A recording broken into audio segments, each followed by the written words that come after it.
So when you want to create an animated presentation, what you're going to want to do is stitch together some still images and some sections of video.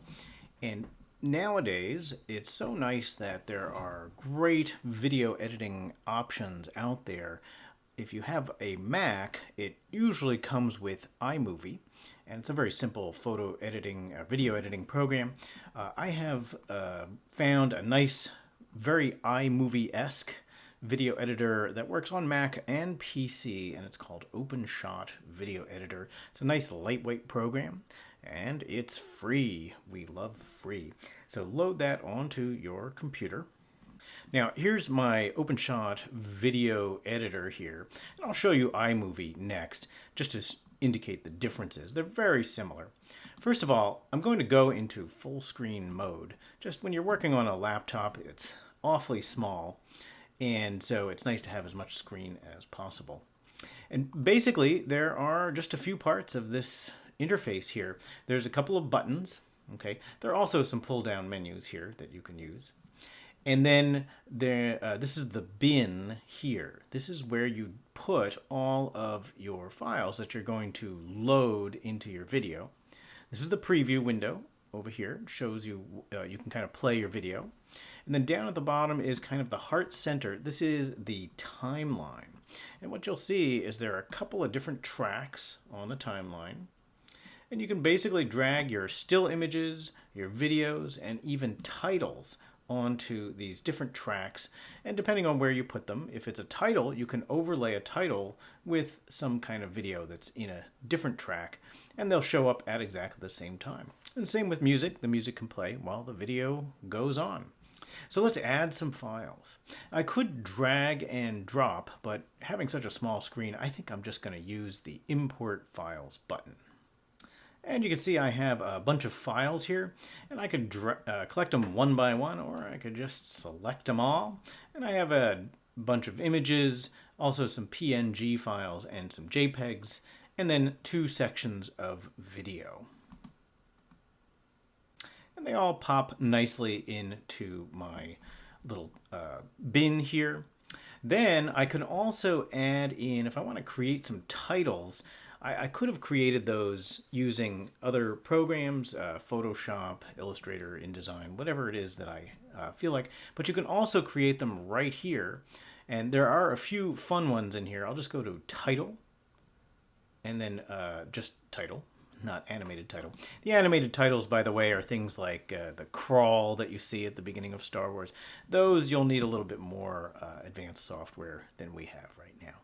But anyway, you can do a number of things. You can create titles that show up at the top of drawings, at the bottom of drawings, and you can even create fun things like this. You can give a warning. I'll make my video PG-13, and we'll just call it warning.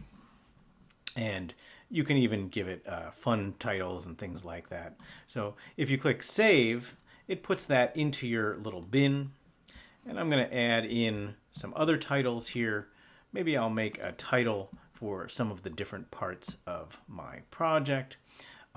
Line 1 here, this one I'll say walk to back, so I know what it's called.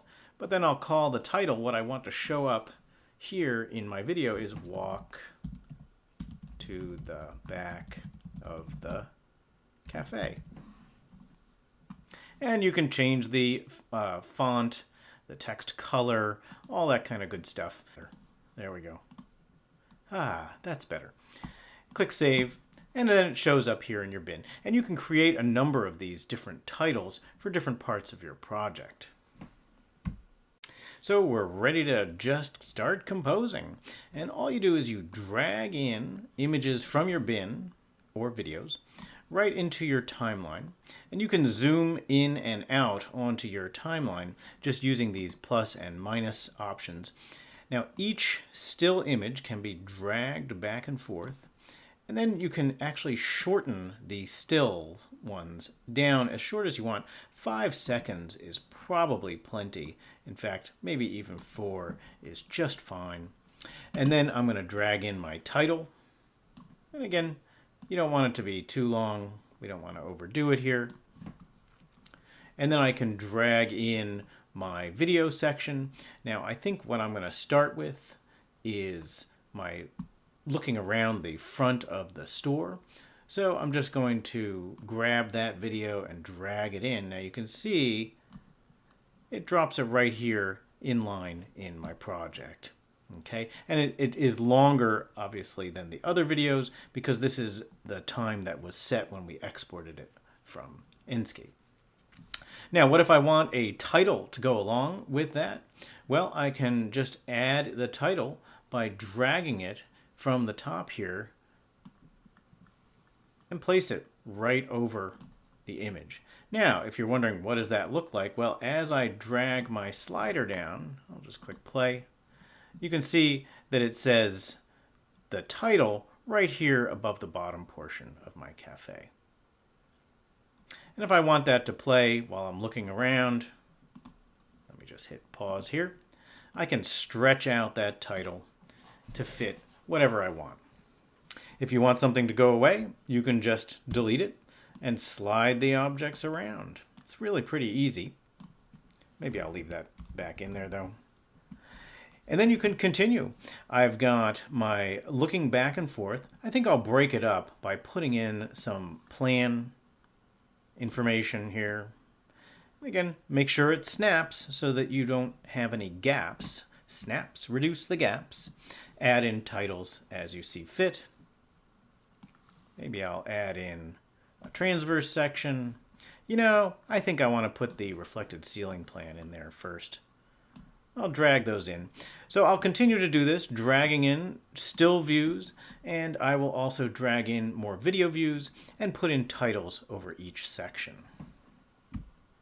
So another thing you can do, once you have things loaded into your project, you can start to look at the way the video looks, and maybe you might decide, oh, you know, I don't like how slow this is at the very end. Maybe I want to stretch this last little piece out. Well, you can take your video, you can right-click on it. There's a whole menu in here of fun things you can do, but the simplest one is you can slice it in half. You keep both sides. Now I have two pieces of this video. Then what you can do is you can stretch out one half of that video. Again, just right-click on the object and choose slow, forward, let's see, 1/2 times the speed. And you see how the clip got a little bit longer. If you accidentally exported too short a video, you can just stretch it out that way. Don't make it too boring. But also, if you exported a video where you're either sprinting through a space or crawling through a space, you can change the speed of the video that way. Now, another fun thing that you can do is you can add transitions onto really any piece of the project. Transitions are just kind of ways that you can change the way the video progresses from one image or video to the next. I'll just click on the transitions here in my bin, and they're very straightforward. You just click and drag them onto the object that you want a transition to occur. And I'll just drag this on here, and I'll drag the other end of the transition so you can see each transition works in a slightly different way. And you can just hit play to see how it works. This one, it goes from dark to light. And like with other things, there are all sorts of options for these transitions. You can reverse the direction, for example. And now it goes from light to dark instead of dark to light. These are all different effects. The preview window, by the way, does not indicate the correct way. It should cover the entire screen. And these can be copied and moved around as you see fit. Now, one last thing that you can add to your project, besides the titles and all that other stuff, is you can add a video or audio to your project. Let me just zoom out a little and go back to the beginning. And here in my project files, you can see that I've got a song, and you just drag it in over your video. And then when you hit play, you should hear the music. Now, I'm not going to play it because it's kind of annoying to have it going in the background over my voice. Now, once you've got all of your stills and your animated sections and you got your music in there, don't forget to crop the music to the end of your still images so that it doesn't kind of play on forever with a black screen. You can just adjust the end of the music. It will start at the start of the clip, but the end of the clip will get clipped off, I guess you could say, here just by dragging the end. You can also right-click on the clip, and under the volume option, you can actually make the entire clip kind of fade out slowly. Fade off into black. And you can obviously let it fade off literally into black by letting it overhang the end of your video screen. Now, the other thing that you can do, by the way, is you can get some properties about each of these clips just by right-clicking on them and have it display the properties. That's what we're seeing over here. It does get into some of the more detail-y sorts of things, but if you wanted to, say, control the volume, you could modify that here. So now it's time to export your cinematic triumph. And to do that, you go over to the Export Video button. Fortunately, there aren't that many buttons to choose from around here. Of course, you'll want to give it a name. Give it some name, maybe yours. And you'll want to browse for a folder that works for you, so you'll know where it goes. Finally, you'll want to choose the video profile here. Now, there are so many different kinds of video profiles out there, and frankly, they're all very confusing. There's some that are meant for YouTube or Vimeo or whatever. Anyway, the one that seems to work pretty well is the HD video, so high definition video, and I'm going to use 1080p. I believe that's about as good as we're going to get. In fact, I think it might actually even be a little bit better than the video that I exported from Enscape. Then make sure that you set it to high quality setting. And finally, click the export video and wait a few minutes for your creation to be created. So just for equal billing here, let's take a look at iMovie. And iMovie, it looks very similar. In fact, we can even go and enter full screen so that we get every square millimeter of our tiny little laptops. And basically you have the same kind of arrangement. There's a bin, there's a preview window, and there's a timeline. And you can just load media into your bin and drag it into the timeline. So let me load in a few things, show you what that looks like. And like before, you just add in the objects that you want to put into your project. And you can see here, as I move my slider along, this is my timeline. It doesn't show me the actual timeline. It just kind of follows along with my cursor. And you can add in still images. You should be able to drag the clip as long as you want.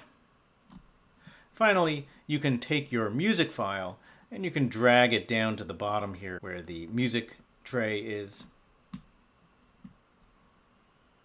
I'm not going to compose every bit and piece, but you get the idea that it works in a very similar manner. You can have titles. Oh, look, those look very similar. And the same thing, you can drag them in. Most of the titles in iMovie already have kind of effects applied to them, fading in and out, getting larger or smaller, that kind of thing. You can also have background images or colors. Very exciting. In our case, we don't really need a background. Finally, there are the same, more or less, transitions that you're going to see in all your video editors, fading to white, fading to black, that kind of thing.